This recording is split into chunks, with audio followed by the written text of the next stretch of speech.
من قلب القاهرة الفاطمية في حي الجمالية على صوت مولود جديد بشر أهل الكنانة باسم سيكتب اسمه في تاريخ مصر الحديث.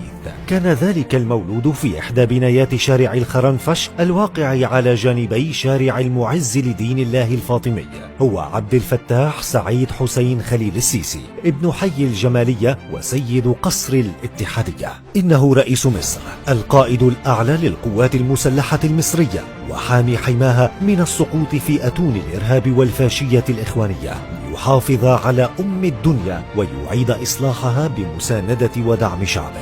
نشأ الرئيس السيسي لعائلة متدينة ترجع أصولها لمحافظة المنوفية في حي الجمالية بالقاهرة، تتكون من الأب سعيد حسين خليل السيسي والأم الحاجة سعاد إبراهيم، اللذين ربيا 3 ذكور و5 إناث على التقوى والصلاح. كان والد الرئيس المصري عبد الفتاح السيسي من عائلة المصنعين التجار وممن يعملون في شغل البازارات، ويحب القراءة عن التاريخ والقانون، وكان يحب الاستماع إلى الموسيقى القومية القوية. كان لديه 3 أبناء و5 بنات، وجميعهم تلقوا تعليما جامعيا.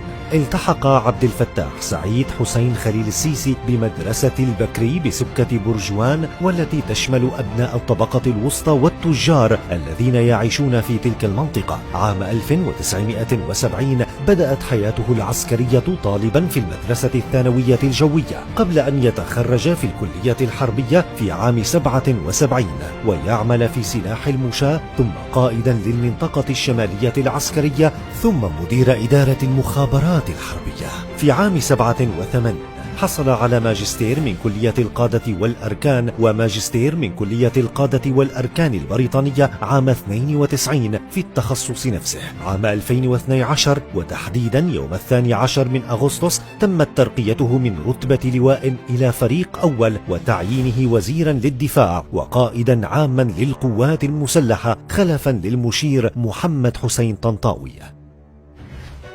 السيسي متزوج من انتصار أحمد عامر، ولديهما 3 أبناء وابنة واحدة، هم مصطفى ومحمود وحسين وآية، بحسب ما طلعته العين الإخبارية في موقع رئاسة الجمهورية. عام 2013 وتحديدا يوم 3 من يوليو تموز استيقظت مصر على وجه رجل قوي جديد لم يعد موضع شك، رجل حمل راية تطهير بلاده من آفة إخوانية نخرت في جسدها على مدى عامين، حين أطاح بطغمة الإخوان من عرش الحكم.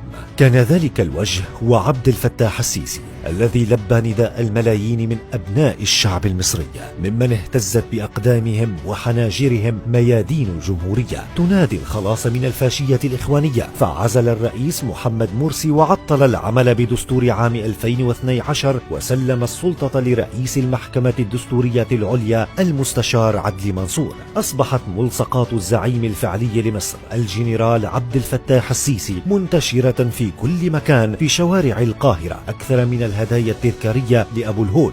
وكما نظارته السوداء، لا يزال السيسي غامضا لكنه حازما، وفي كثير من الأحيان تتم مقارنته بالزعيم صاحب الكاريزما في الخمسينيات والستينيات جمال عبد الناصر.